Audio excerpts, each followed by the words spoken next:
Hello, everyone, and welcome to another Sunday afternoon chat on a just absolutely spectacular Sunday afternoon in Oklahoma. You know, God has given southern Oklahoma some incredible Sundays this winter. It's fall and winter, October, November, December, January, and now February. February 5. February 5 is an anniversary date of sorts for us, kind of an omnibus anniversary date.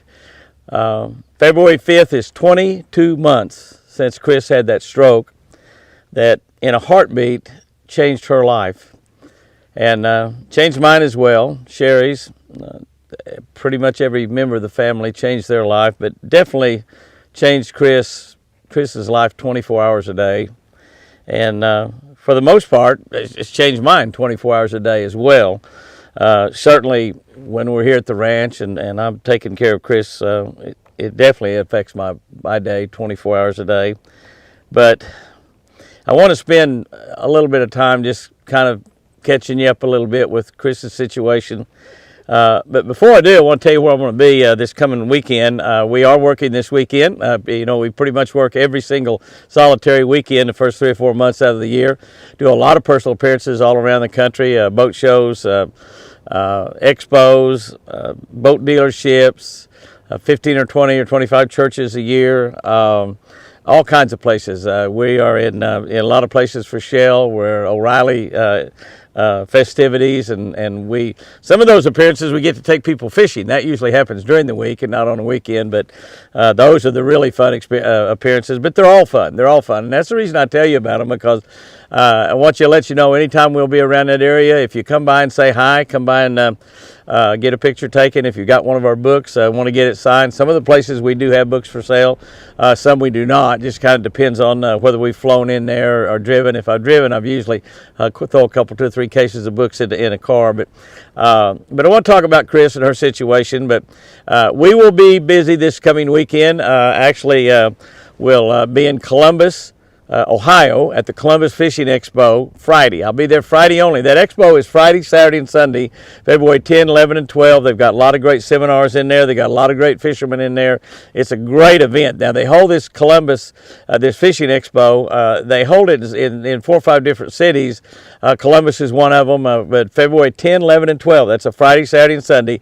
The show is open Friday from noon until 7. So I will be there most likely the entire time during that show. I'll be visiting individually with people throughout the day. I imagine I will be giving a seminar or 2. I have not seen the seminar schedule. I know they've got a lot of great fishermen coming in there for Friday, Saturday, and Sunday, but they'll have lots going on. Be a lot going on. Be a lot of fishing tackle for sale, I'm sure. Probably some of the best prices you can get all year long, and be a lot of individuals in there that you can ask certain questions about. I'm sure that in Columbus, Ohio, they'll be talking about catfish, which is one of my favorite fish. They'll be talking obviously about bass, probably walleye and northern pike and smallmouth, bluegill, all different kinds of fish. So it's a great fishing expo. I'll get a little more information on this where I can tell you some of the other people will be there, and probably do another video sometime this week that I'll throw up here on the channels to let you know a little bit more about that. It's at the Bricker Multi-Purpose Building. That's at 717 East 17th Avenue. That's out on East 17th Avenue there in Columbus, Ohio. Columbus Fishing Expo. Now, I'll be there this coming Friday. Won't be there Saturday and Sunday, because Saturday I'll be flying back to Arkansas, Little Rock, Arkansas, and I'll be Saturday evening at the McGehee Baptist Church in McGehee, Arkansas.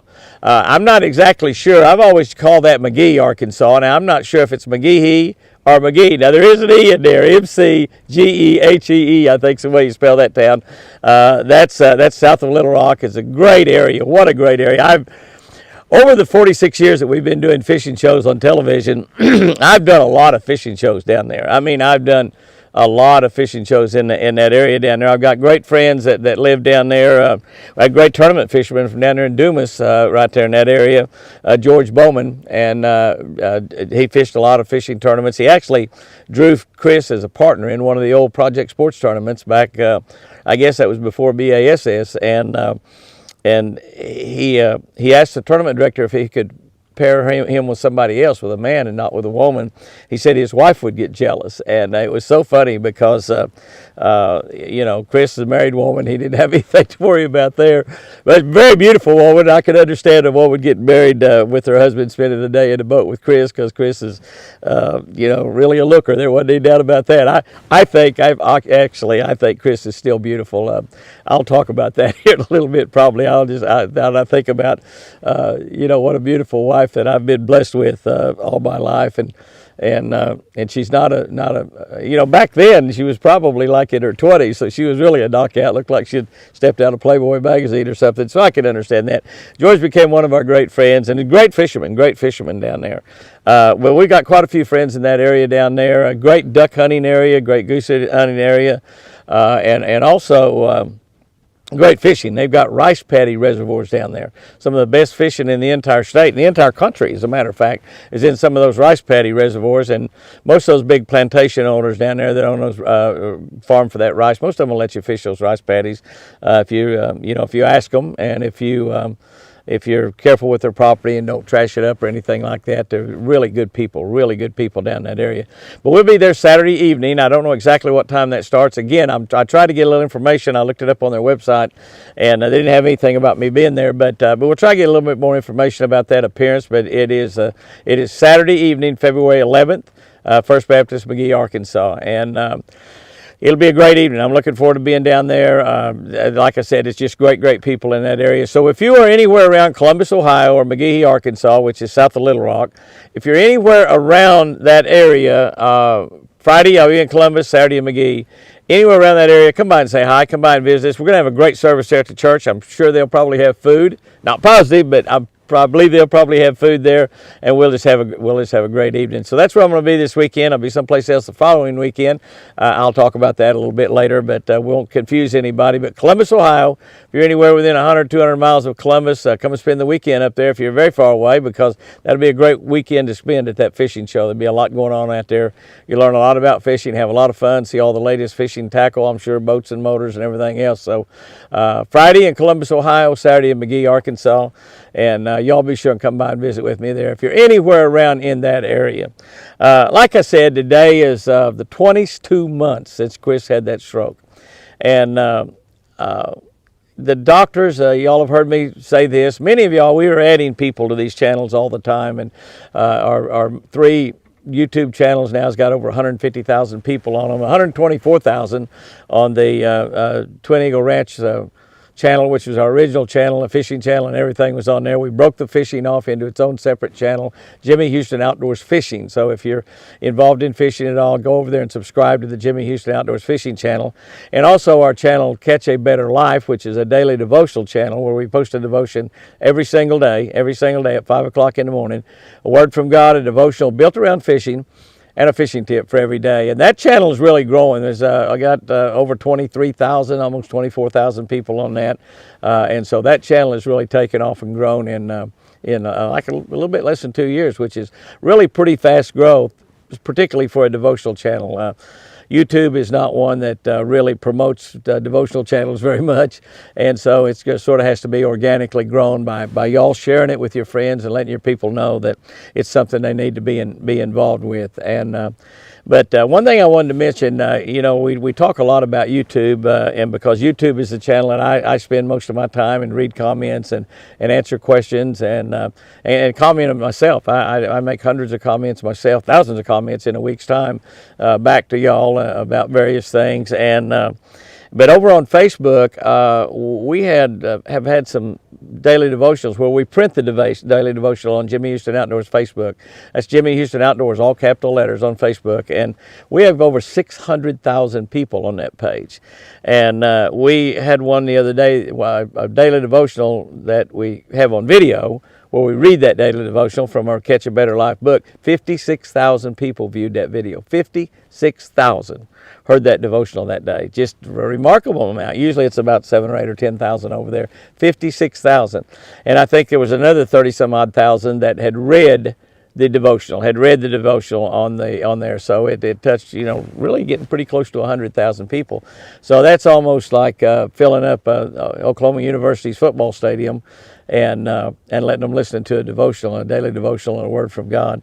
And can I tell you, when you honor God by just that devotional every day, just watching or listening to or reading on Facebook, that daily devotional and that word of God, and giving Him a few minutes of your day to start your day, or in the middle of the day, or whenever you look at it, you are honoring God by doing that. And the Bible tells us that when we honor God, He honors us. And we are showing favor to God when we honors us. See, He's showing favor to us when He honors us. And boy, I can't think of anybody I'd rather be honored by than God. I mean, that's the absolute truth.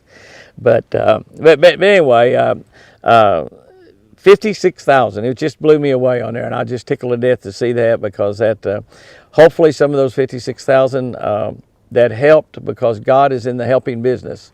God is in the business to make your life better every single day. He's in the business to save you where you can spend eternity forever, thousands and thousands and thousands a year in the most glorious place that God ever created. And I think one of the most glorious places God ever created, I'm around it right here at Twin Eagle Ranch, but this don't come close to what heaven's like. I call it heaven on earth, and it may be heaven on earth, but by golly, it's not close to what heaven will really be like. And so that's what God is all about. And so when you get involved in that daily devotional channel, your life will change for the better. It absolutely will. I mean, it just absolutely will. Let's talk about Chris for just a minute or two here, and I'll get off of here on this Sunday afternoon. That stroke, 22 months ago today, April 5, just 2 more months. It'll be 2 years. 2 years. And I was told that morning, I had left here going to Alabama to do some work for Southeastern Pond Management, the people that manage about 1,000 private lakes and reservoirs down there in the southeast, and make the pond fertilizer that I use here on our lakes here in Oklahoma.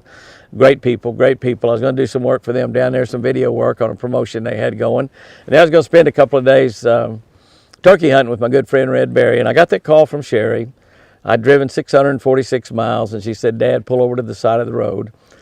And I said, "What's wrong?" She said, "Dad, pull over to the side of the road." And I did, and I just knew that when I stopped that car, my truck, and put it in park, that she was going to tell me that somebody had died. I mean, that's just how serious Sherry was. And she told me that Mom had a stroke. And my first question was, "Is she alive?" And she said, "She's alive, but she's really hurt bad." And I turned around and drove that 646 miles back, drove 22 hours total down and back. And when I went into that hospital room at 4:30 in the morning, the next morning when I got back after that drive, I went in that hospital room, and I almost didn't recognize my beautiful Chris. But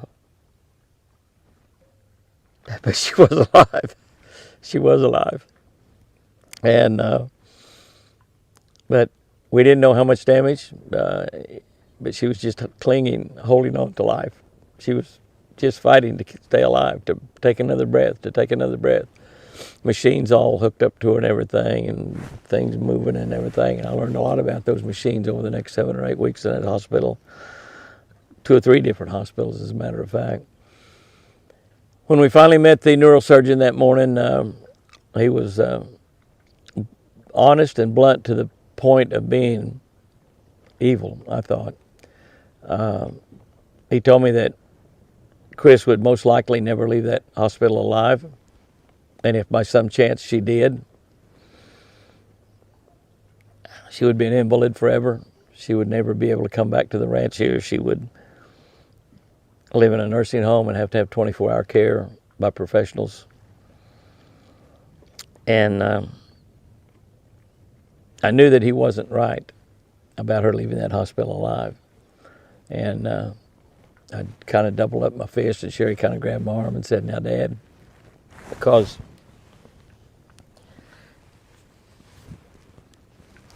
when a doctor tells you that the person you love is probably not going to leave that hospital alive, and I'm sure many of y'all have been in that situation, I know that the that's not the doctor's call.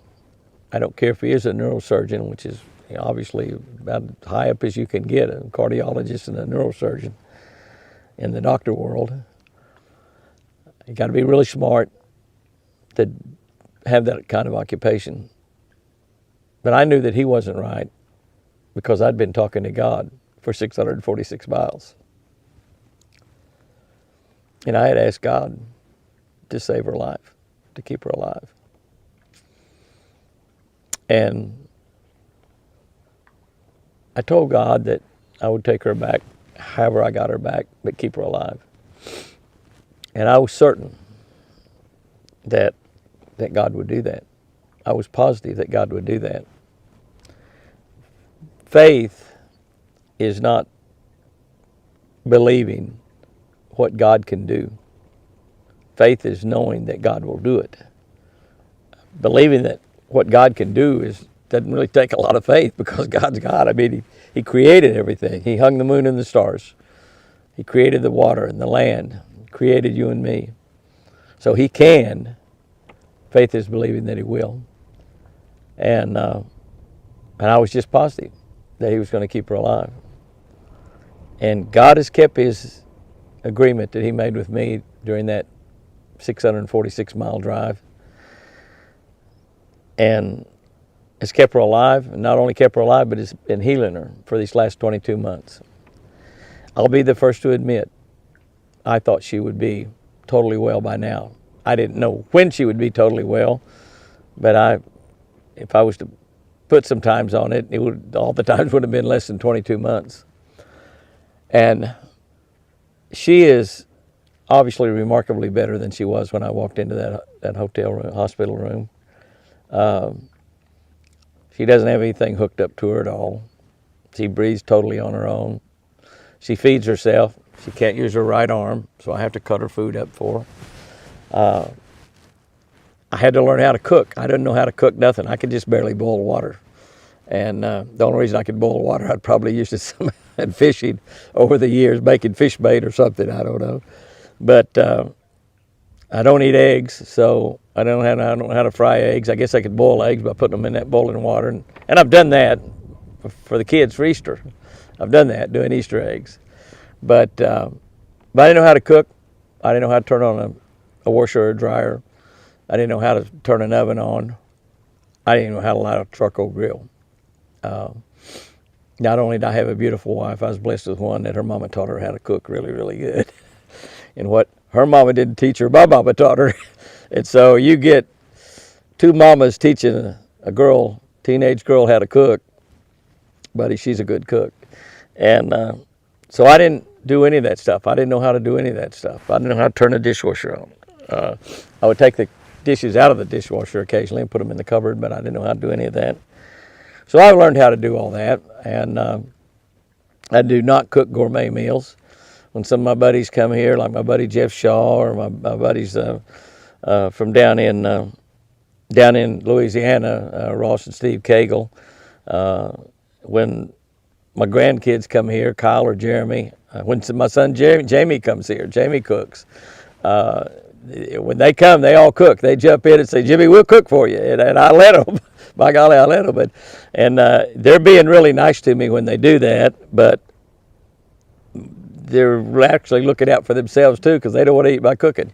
But I've learned how to cook in a crock pot, which doesn't take much skill at all, thankfully. And my daughter-in-law, Jamie's wife, Mandy, is a crock pot girl, and she's told me a lot about that. My daughter, of course, Sherry, is an incredible, great cook. Her husband, Jack, is a great cook. And so I've learned from all of them, and I call them a lot when I'm standing in front of that stove and ask questions, and how long should I do this, what do I do this? And I just learned this last week, you don't have to wrap a baked potato up in tin foil and put it in the oven, that you can just put a couple of baked potatoes in a Walmart sack, and we've all got a million Walmart sacks in our closets. Put a couple of baked potatoes in a Walmart sack, put them in a microwave for 8 minutes, you got wonderful baked potatoes. I just learned that this last week. And so that's after 22 months, I finally learned that little trick, and I love baked potatoes. So we've been doing that, but we do eat quite a few pizzas. We ate a lot of pizzas anyway when Chris cooked. We like pizza. I fix coconut shrimp, and we get lobster and shrimp bits, and we eat a lot of shrimp. We love shrimp. We love it. We don't eat that much fish anymore because I don't really know how to cook filleted fish very good. I guess I ought to look at the Catch, Clean, and Cook video that Chris did for our Jimmy Houston YouTube channel and learn how to cook those fish. But anyway, back to Chris. You know, and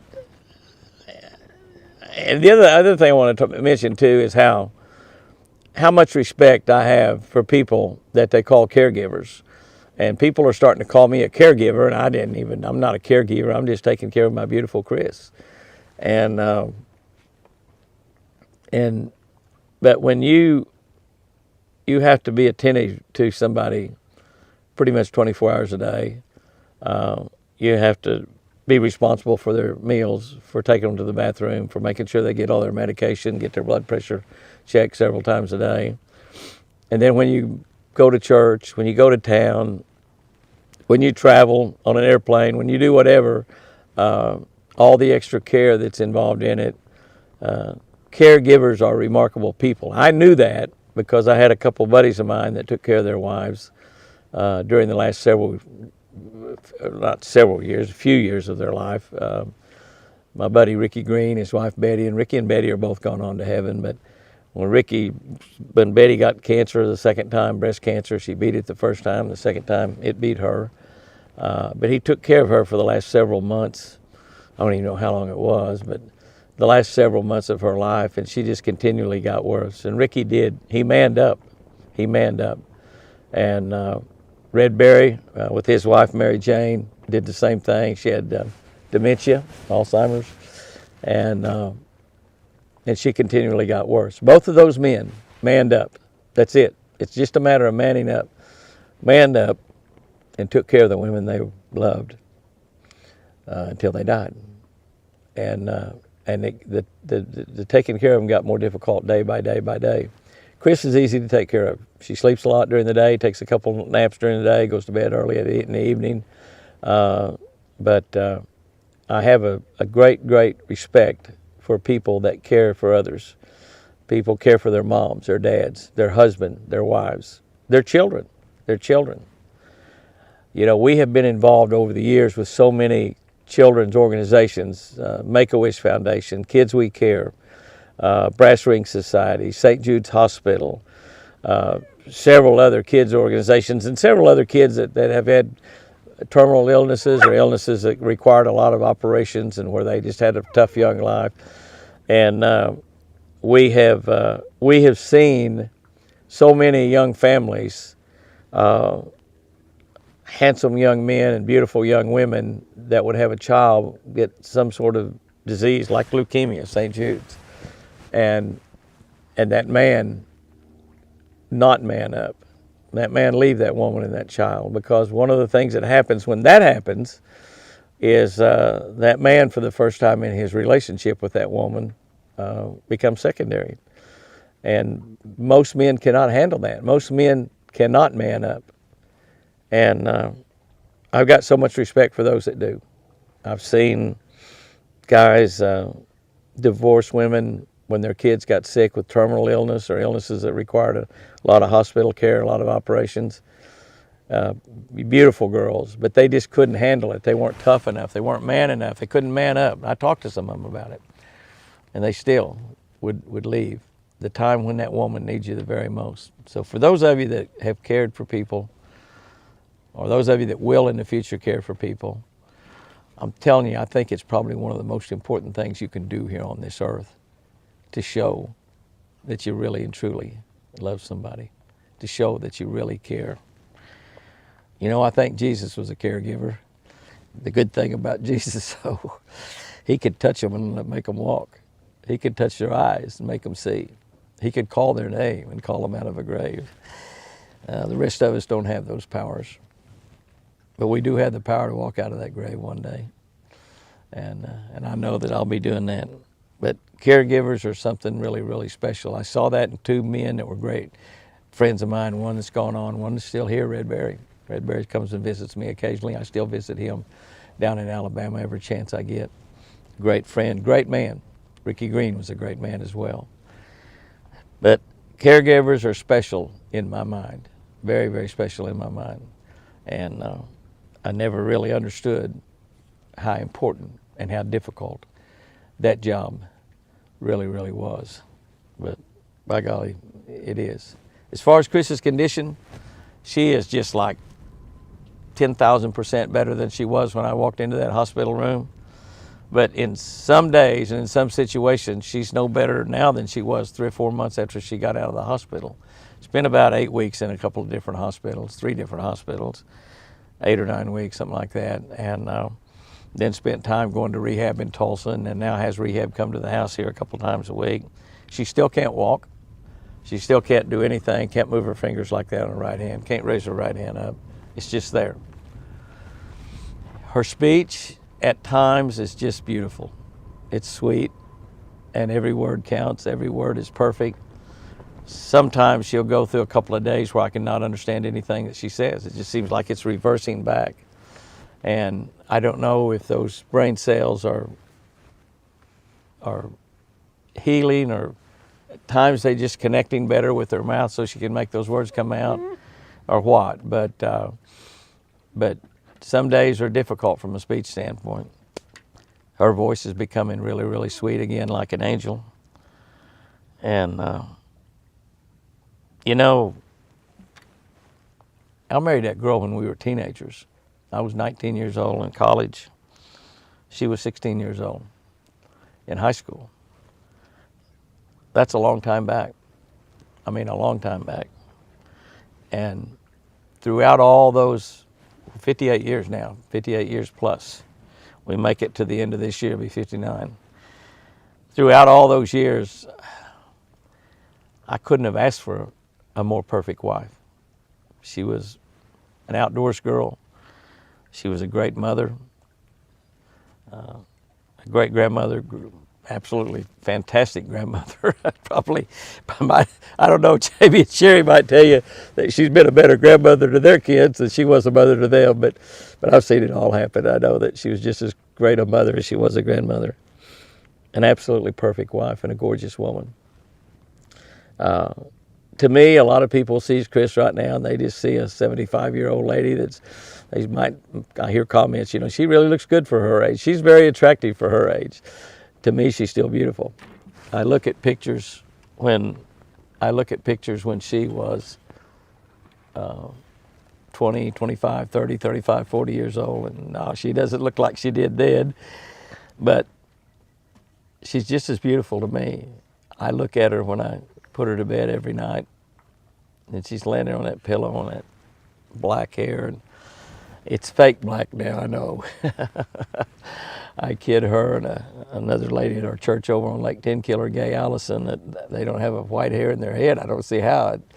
Those girls at their tender age has not got some gray hair, but neither one of them have any at all. But I look at that black hair laying on that pillow, and that smile, which is still not perfect. It's perfect on one side, the other side still hasn't come back all the way. And I just think, my gosh, you're a beautiful girl. I tell her that every day. But here's what I know. I know that it's been 22 months. It seems like yesterday. That seems like an eternity, 22 months.